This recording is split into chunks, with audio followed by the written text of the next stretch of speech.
This is For the Better, a podcast for those working to affect change within their team, organization, or community. I'm your host, Ben Cash. Thanks for tuning into the podcast, where we talk with leaders and change makers from purpose-driven organizations and discuss the great things they're doing. And the podcast is produced by Reason One, a full-service digital agency helping those who do good do better. I've got two people joining me today, a guest and a guest co-host. More than that, they are two change-minded people at different stages of a similar journey. How to use business as a force for good. And before we introduce our guest, I wanted to set the stage a little bit with my guest co-host, Stacey Bailey. Hey, Stacey. Hello. Not only is she joining me in this conversation, she's our COO at Reason One and also our B Corp ambassador. And I just want to give a little context for why we wanted to have Stacey in the conversation today. Our mission and vision has been an evolution over the years. And initially, our reason for existing was about serving purpose-driven organizations and businesses and amplifying, their good works through digital services. And at a certain point for us, it just wasn't enough. And we wanted to use our business itself in a more sustainable, impactful way, whether that's in our community, our industry, or for people. And figuring out what that looked like and felt like started with Stacey, honestly. And so I want to start this off with a question to you, Stacey. Why did you advocate for Reason One to become a B Corp? Because of Eric. Back in the before times, we were lucky enough to go to the Charleston Lowcountry Local First Good Business Summit, where Eric was, I believe, a panelist or was a speaker. And they were talking to a lot of businesses about not specifically about B Corp, but about using the business as a force for good, which the B Corp is certainly a part of. After that, we went back and explored what we were doing and how it might suit us as a business and where we were going with our new Reason One identity. And it felt really aligned. I think, Ben, you and I had a conversation with Eric where we said, can we do this? How easy is this? And he said, you can do it, but it's not easy. It's going to take a while. By the way, I should qualify that the Eric she's referring to is actually our guest, which we'll be introducing in a moment here. So, hey, Eric. He's hiding in the wings. But really, I wanted us to use our business in the best way possible. We're a small business, but it doesn't seem insurmountable that we can make an impact in our little nook of the world. And I think, Ben, as you've said, it's hard to spend a lot of time outside of work doing as much as you might want to do. And when we spend so much time at work, can we make the work about making an impact? Right. So I've been excited to be on that journey and for what we might explore more today. Yeah. And Stacey, just to elaborate on that a little bit, when we were starting this out for you, what did it mean pragmatically in, being a B Corp with our business? There's different kinds of businesses, for us specifically, what was that like for you? I think exploring how a service-based business can make practical decisions for our people, and our people being our employees and our team, and also for our clients. Things as simple, in air quotes, as paying living wages and doing those sorts of things that are just good business practices. But when you recognize that isn't necessarily the standard across the world, and by doing that, you actually do set yourself apart and you are making a positive impact. So what more could we do? So exploring practices from policies to services to the product, our digital product, and the way we go about making it. And also being an international organization where we have people in Canada and in Ireland and in the US, there's this global element to our team that I feel like also has to be taken into consideration. So as Stacey mentioned, we heard Eric speak at Good Business Summit. And so I would like to introduce Eric now. Hey, Eric. come out of the wings there. There you go. Technology works. All right. Welcome today. So just to set the stage for Eric, so people know who Eric is. I was doing a little research on your website, reading your bio, and it's a pretty long bio. You've been a busy dude, and so this was it was an exercise to get this down to something that I could share within this time frame. So, certainly a Renaissance man. I think the first and foremost, you are president of TS Designs, which is North Carolina's first B Corp, and manufacturer, provider of high quality printed apparel using a domestic, transparent, and trackable supply chain, which I'm sure you're going to get into for us later and explain. And if that wasn't enough on its own, he's heavily involved in downtown revitalization efforts in his hometown of Burlington, North Carolina, and has spearheaded or founded organizations like I think the Burlington Biodiesel Co-op, Burlington Beerworks, and I believe a community grocery at one point. And in his obvious free time, he's also developed to me, if I get this right, Eric, a permaculture plan for his 12-acre farm, and is converting his house into a net zero energy home. So the first question I have to you is, when do you sleep? Well, first of all, Stacy, Ben, thank you so much for the opportunity to come on today. And it's always good to connect with like-minded souls. First of all, one advantage I have, I'm much older than you are, so I've been at this a long time. And I also get you everywhere. But the other thing too is, I had a wake-up call very early in my business career about what business is. And that was being in the textile business that I started while I was at NC State in 1978. And I love to tell young kids, 1978, there was no internet, there's no cell phones, there's no fax machines. It was pretty simple. And back then, it was all about the bottom line. And that was the path I was on. I was doing it like everybody else did. And we grew a business to over 100 employees working for a lot of brands you would recognize, Nike, Tommy, Gap, Adidas. The banks loved us. We moved in the facility that we're still in today. Borrowing money was not a problem. Making money was not a problem. But then January 1, 1994, NAFTA rolls in, the North American Free Trade Agreement. And literally within 2 years, all those brands I just mentioned left, and we got down to either 12 or 14 employees. Wow. And I'm going like, what happened? I did everything I was supposed to do. I invested in the people, I invested in the business, and it was destroyed. And so that was a wake-up call. And I was all, life in business is a lot of luck. And I was lucky to meet a good friend of mine who's recently retired, who went on to get a PhD in international sustainability, I believe is what his title was. But he introduced this idea of a triple bottom line, people, planet, profit. And this was a few years before NAFTA. So we started doing these, what a lot of people thought was very crazy. We had a 4-acre piece of property where we built our building. So we immediately started literally not mowing our grass and planting trees in a industrial park where everybody mows their grass every day of the week if it needs it or not. And so we were, again, fortunate and lucky that we cared about our employees that worked here. We've never paid minimum wage.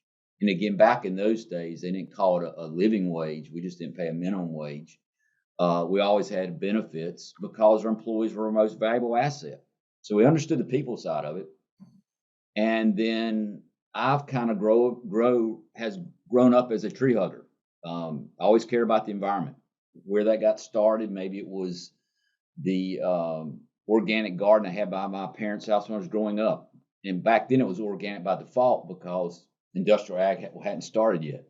So lucky of time, lucky of people, NAFTA rolls in. We pretty much get wiped off the map. Our community gets wiped off the map.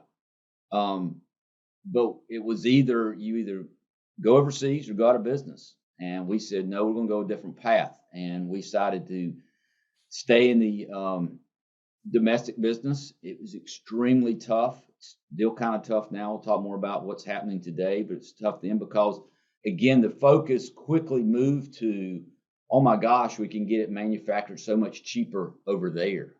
Nobody was talking about the people aspect. Nobody was talking about the planet. They said, oh my gosh, it's so much cheaper there. So the fault really lies on, I think, three areas. First of all, the government for not realizing what they were opening up when they just says, we're going to let this new trade agreement, the market determine the winners, only looking at, the bottom line, because again, we were working with different environmental rules here than we're in Mexico. We fought the brands. The brands basically just took a blind eye to, yes, we're going to make so much, it's going to be so much less expensive to make it over there, but we're not going to really, care what they do with the people, or what happens to the environment. And then third, and the most important responsibility, we the consumer, we have a responsibility to that decision we make every day when we buy a product. And I was caught up into, oh my gosh, we can get it. I'm looking you on this 50-inch TV that was $500, but I don't want to know the manufacturing story behind this TV there. Well, we've done that with our apparel, because per one of my TED Talks, 98% of the clothes buy today are made overseas, and that has not changed much. So, but that put us on the journey. And I always like to say sustainability is a journey, not a destination. And it's put us on that path, and it's pretty much built into our DNA to where we are today and we were going forward. But again, it was that having our business destroyed by NAFTA put us on the path that we're on, and really, I would say, accelerated what we're doing and why we're doing, that have happened to do that. So that's a quick snapshot of who we are and what we do. That's phenomenal. Thank you for sharing that. I think what would be interesting to put in perspective is that even though we're all talking about B Corp, and I think it's there is some awareness of the triple bottom line, as you put it. That started, I think, officially in maybe B Labs, like with the entity that you started B Corps in maybe 2006, 2007, and you were doing this in the 90s, right? Yes. So, that had to be a very different environment. And when you're trying to do things, and supply chain is very complex and intertwined, what were the obstacles that you were facing when you were trying to do this kind of almost alone, if you will? Well, one thing we realized, becoming a part of the B Corp community was just, again, another lucky choice. What had happened is we were looking at another certification, because we had developed a printing process called Rehance, which is still unique to the industry. It's a water-based technology where we print in garment dye. And we did it for two reasons. Not only create a higher quality printed t-shirt, but also improve our environmental impact. Again, people and planet. So we knew that we needed to have some kind of certification, not just, marketing hype that says it's green, great. So again, back to Sam Moore that introduced this triple bottom line and was working on his PhD. We hired him. He sold his business. We hired him as a consultant to do this certification for the process. And it's, I think they're out of Germany. Okotex is the certification winner for this. And while that was going on and he was working on it, I had a couple friends, Matt and Scott from Indigenous Designs, also in the apparel world in the West Coast, which I've known through trade shows and whatever. And they said, you need to look at this, new B Corp thing. And took a look at it, because we knew down the road, and is as hopefully this movement will continue to grow, it will also get hijacked by people that are just looking for the marketing hype by being environmentally conscious.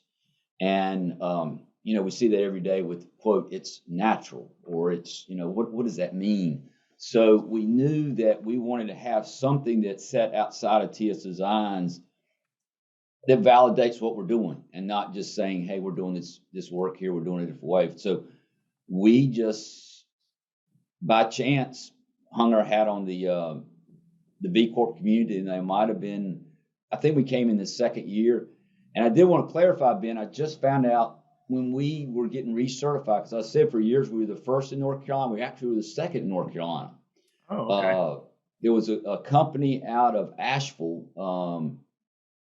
God, what is Michael's business name? It's an investment type company, big capital, big something out of Asheville, North Carolina. They were the first, we were the second.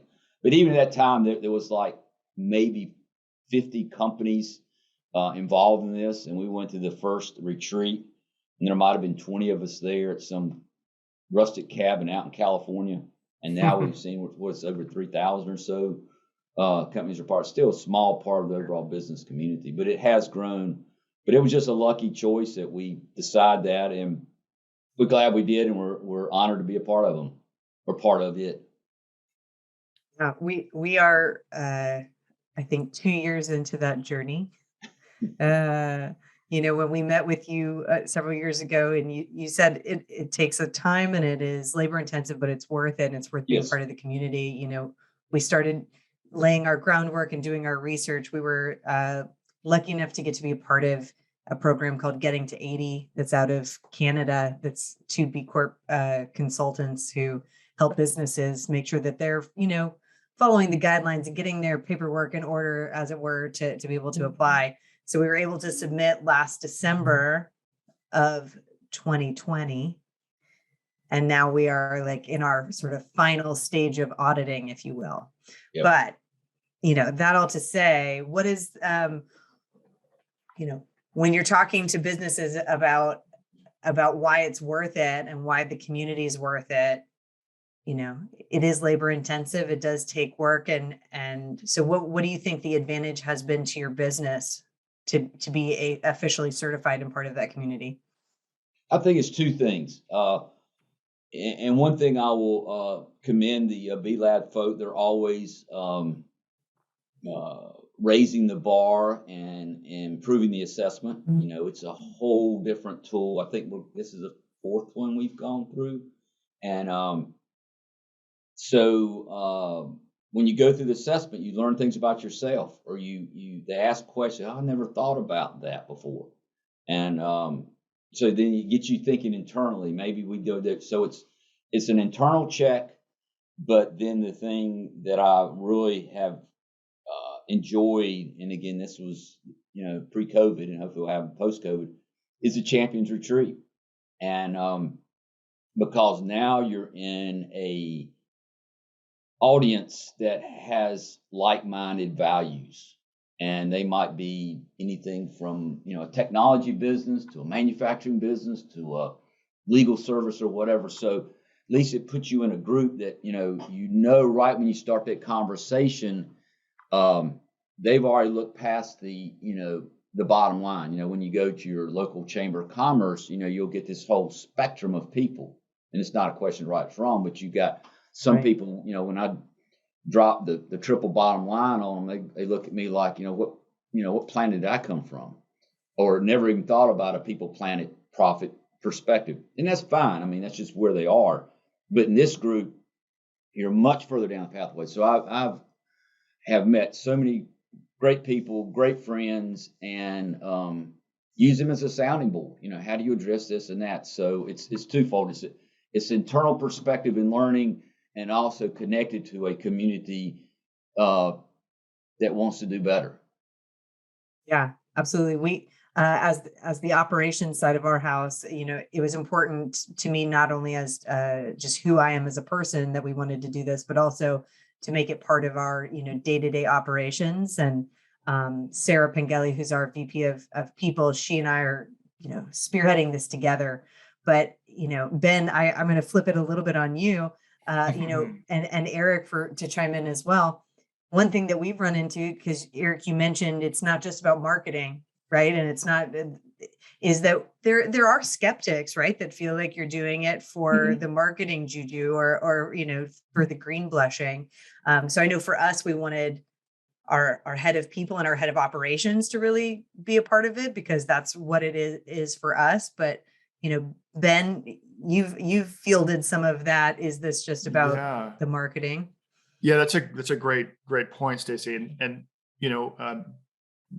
little vulnerability here. We I'm sure everybody, if you're in business for long enough, you're going to get some interesting reviews. And we recently got a Glassdoor review that was a little skeptical about our motivations behind becoming a B Corp. And it really hit home and made me think about, like, what are we, are we walking the walk enough, right?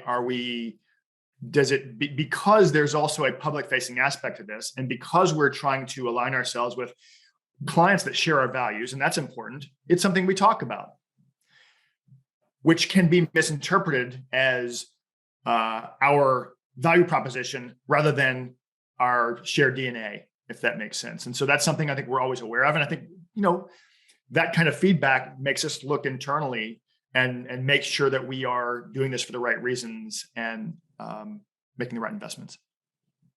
Eric, have you run into any skeptics that you've had to advocate for your position on your choices as a business? Yeah, I mean, it just reminds me, I went to a public hearing the other night, spoke for our community. I live in a community that has no land use planning.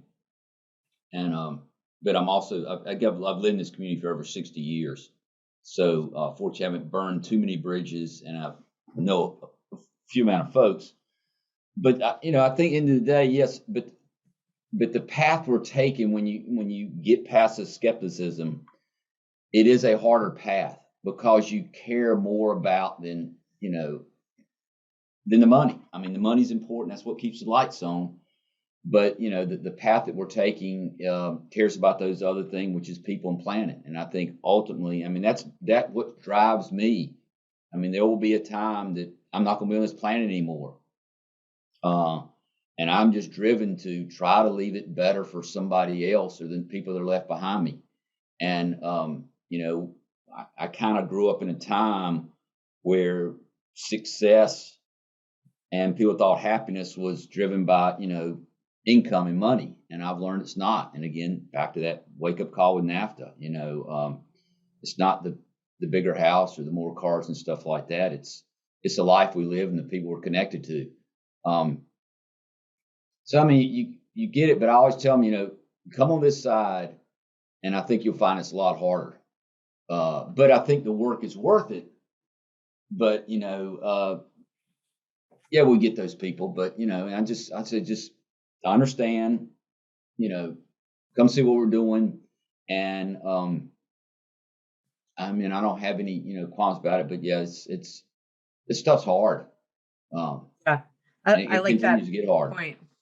I like that point, that it's, it almost doesn't matter if you've got a skeptic who thinks it's for the marketing power or whatever they think it is about, because it is harder, and it is not necessarily whatever payoff they think it's having on the bottom line isn't necessarily there, because it's really harder, and it's about connecting with your people and your clients in a different way, and finding people that it resonates with, both from a business partnership and from a client basis. Well, I think another way to look at it, you're willing to, part of being a part of this community, you're willing to put yourself out there. We are not a perfect company. We have our mistakes. We have a lot of room for improvement, but there are no secrets either. Right. And I think, and when you say it that way, is,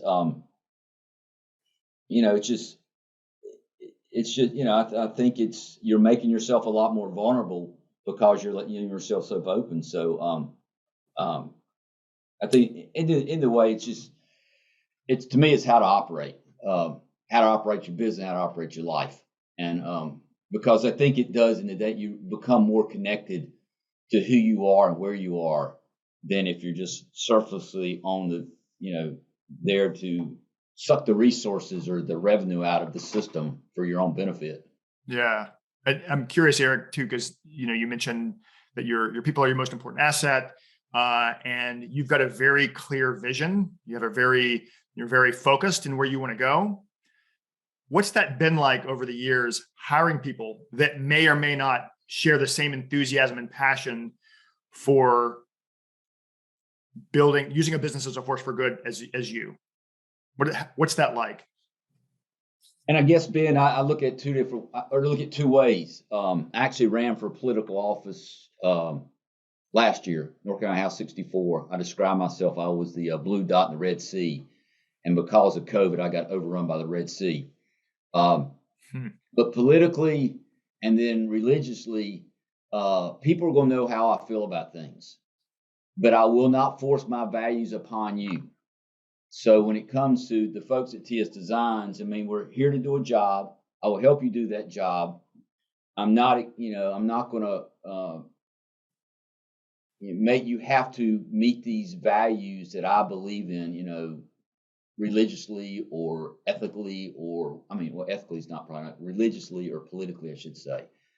But I have found out, when you create that environment, again, you're walking the talk. I mean, I don't, talk about doing, it's the guy that came visit me a few years ago that had this green technology in the textile world, and he wanted to know how to market it, but he came up in his, $100,000, 8 mile per gallon Lexus. And I said, I'm not here to judge you, but I says, the community will judge you. You got to walk the talk. I said, you got to be committed to it. Because, bottom line, he wanted to market a green technology, but he didn't care anything about the environment side. So I think when you walk the talk and when the people see you, do what you say you're doing in regards to the impact of people, impact the planet, then I have found we've got 4 folks who've been with us over 25 years, and they've gone through tremendous challenges with our company. But they've seen we've committed to our values.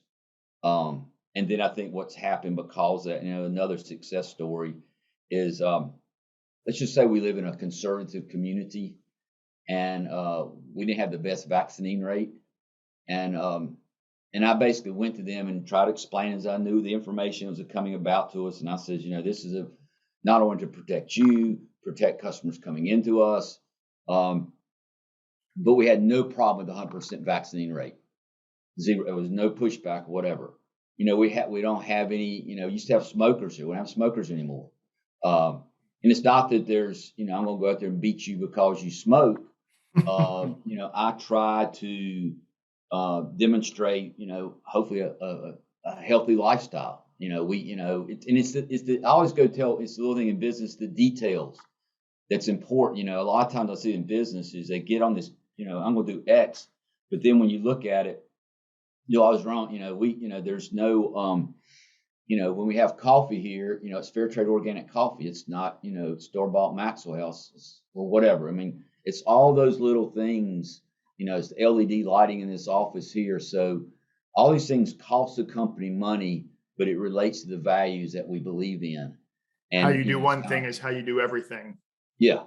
It's walking the talk. Right. You mentioned, NAFTA being an overhaul and now COVID being its own new version of that. What has, how have your values helped, keep you afloat through this most recent experience that we're still in? Well, we had no idea. I never forget, I was on a plane on February 2020, and a good friend of mine, who's a retired doctor, read something in a medical journal, says, I think this is going to be a problem. This was before it was a problem in Seattle, Portland, first place. And so obviously it impacted our business. A lot of our customers shut down, slowed down, closed down. But I like to tell the story is, how do we, again, sticking to our values of people and planet, everybody was jumping into the mask business. And so we decided to participate in that, but we took those values of people and planet. So we took our U.S. made irregular t-shirts. We partnered up with a cut and sew company about 30 miles away in Asheboro, and we got into the mask business. And I love to tell the story because I had no idea how to make a mask. And the first couple of masks we made were crap because we know what we're doing. But because we're in a connected local supply chain, we were able to do real-time product development. This is, although you can well worn, but this is our mask today. We've got all kinds of features. It's got the next trap. It's got a filter pot. It's got a filter in it. Now all this. Then went through 12 design changes. Well, we were able to do that real time in COVID, compared to design in New York and made in Vietnam. So we were real time design. We were selling direct to the consumer. So we were interested in making masks for our community. We're not interested. These people say, go make us a million. I can't make a million masks. I'm not saying make a million masks, but I'm going to keep. So we created jobs or kept jobs. We basically took material that basically was upcycled mask. The other thing that COVID has shown us is that because we have a connected supply chain, we can micromanage our inventory levels. Because remember, there was a time in the spring of last year, hey, we're out of this thing. Let's go back to work. And so we drove our inventory down to about zero. Here comes Delta, jacked it back up. Same thing happened in the fall. Omicron, same thing happened. And so we're able to micromanage. Imagine those companies that got 1 million masks sitting down the coast of LA. And now we found out 2 weeks ago, the government's going to start, in the US is going to give you free masks. So people have seen what we've done with masks. They've seen what we've done with apparel. And because we're able to manage this very tight supply chain, there's a tremendous value to that beyond just what the price of the mask is, because I don't have 100,000 masks back there. I might have 100. And so I think what COVID did for us compared to NAFTA, it exposed a lot greater group of people of how fragmented and fragile this global supply chain is. And because NAFTA just affected the apparel industry, either you are the manufacturer that lost your job or you're the person that got cheaper clothes. Well, COVID infected, when we went to the grocery store or whatever, in fact, so a lot more conversations, a lot more activity, a lot more business. But I think in a way, there's a potential silver lining here is, again, lucky of life that I actually started a business in a community that has, as we say, dirt to shirt, but all the resources from the raw cotton to the finished apparel. We can do it all in 600 miles. And we can be very agile and move very quickly. And we were able to do it during COVID. And I think a lot of people, that's a good way to do business, because there will be some future global disruption. Is it a pandemic? Is it a strike? Or is it war? Whatever. And we're not going to put the genie back in the bottle when it comes to globalization, but we can. In your communities are different. There are things in your community that make you unique. Understand what those are, connect with those, and build those things up. And those will be important things, especially in tough times. What do you think why aren't more people doing what you're doing? What are some of the obstacles? Let's say there's another owner of a business out there, experience the challenges you're talking about, wants to shift. Like, how hard is it to get there? How hard is it to change your business in this way, in your type of business that does involve supply chain and manufacturing and sourcing? And well, Ben, I like to say, and I said earlier, sustainability is a journey, not a destination. And all I'm interested in is people that want to be on that path. I don't care where you're on that path, as long as you're on that path to become more sustainable.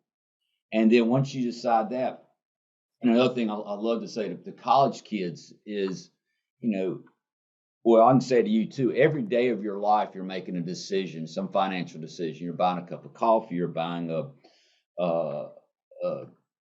new laptop, or you're making a financial decision in a typically global economy. If you'll start or food related, go out and buy some fast food, local food, whatever.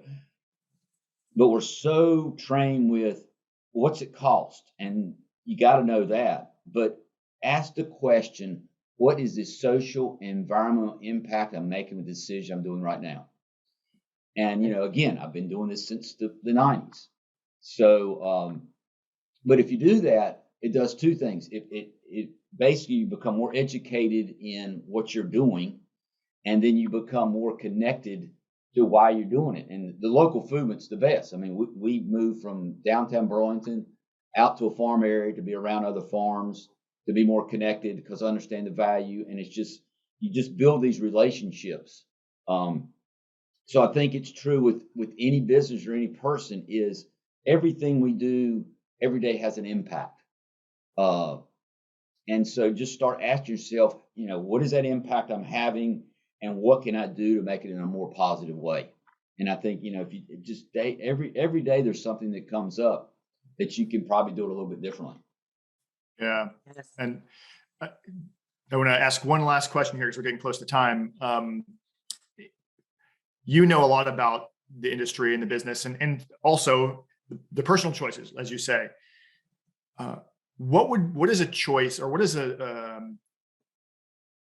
is something that people would be surprised about that is a very common choice that they could change to make a difference? What is something that you think people would be surprised about?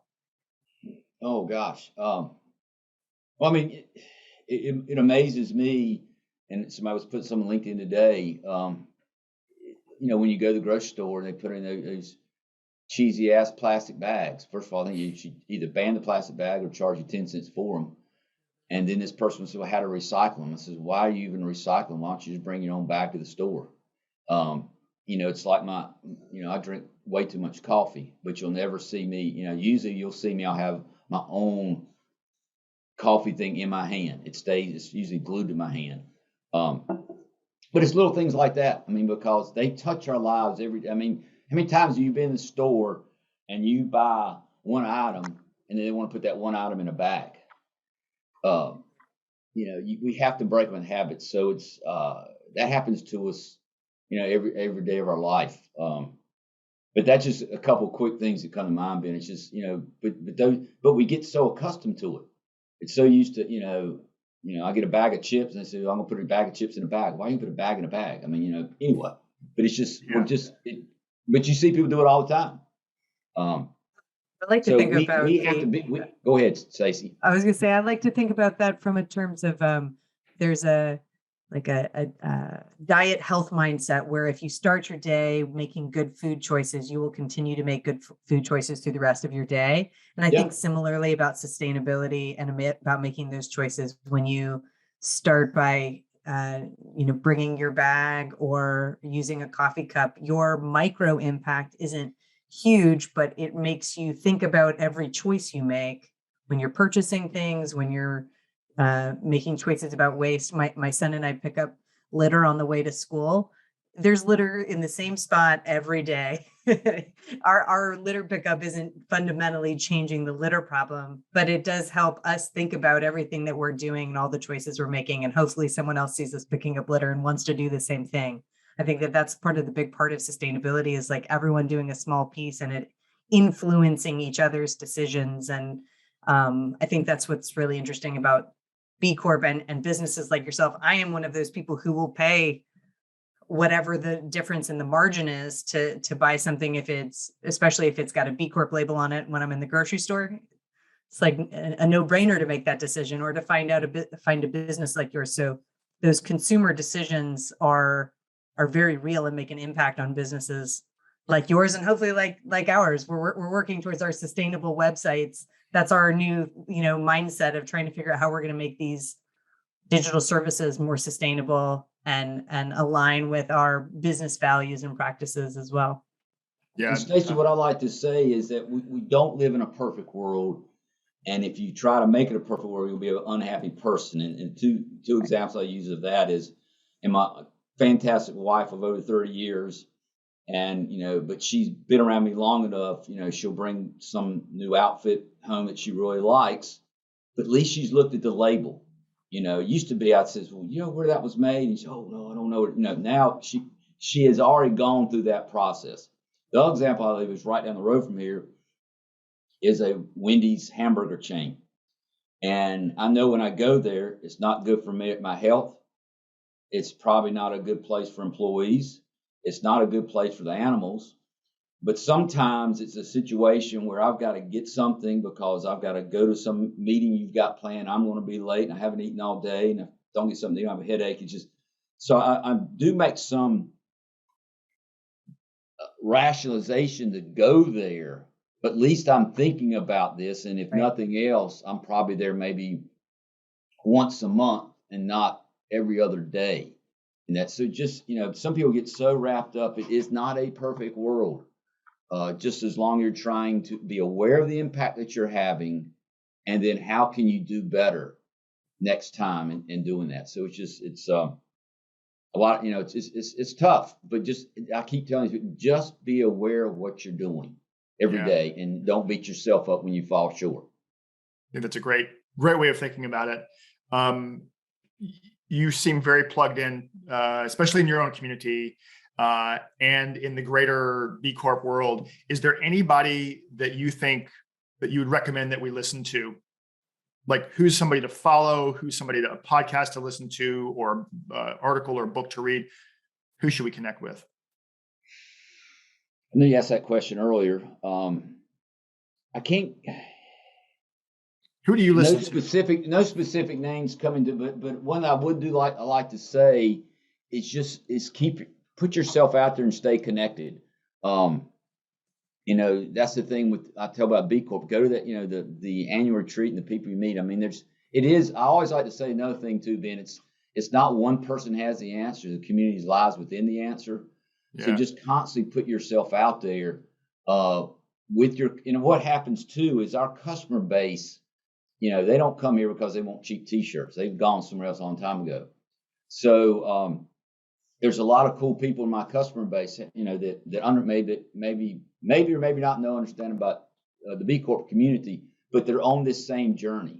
So I'm just looking for people. From the farmer to the business owner. I just always would put myself out there and engage with those people and learn from those people. But to give a specific podcast or a specific person, nothing comes to mind right now.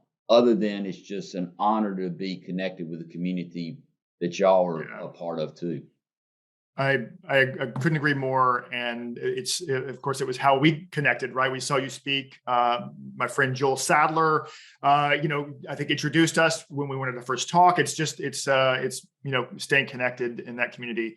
And I think that's a great spot to end things. I do want to give a shout out to your business, tsdesigns.com. Mm-hmm. If any of you want to buy the best sustainable t-shirt in the world, made in the USA from dirt to shirt, go to tsdesigns.com. And I think what you'd said was that solid state.clothing is your modern take on consumer, right? And where you can get some additional great quality apparel. So please go check those out. And thank you so much for your time, Stacy. Thanks for joining as well. Thanks for having me. Yeah, this has been a great conversation, and looking forward to staying connected. Thank you, Ben, and thank you, Stacy. Stay warm out there, and hope our paths cross soon. All right. Take care, everybody. This has been an episode of For the Better. For more information, episodes, or to be a guest on the podcast, visit forthebetterpodcast.com. Thanks all. Be well.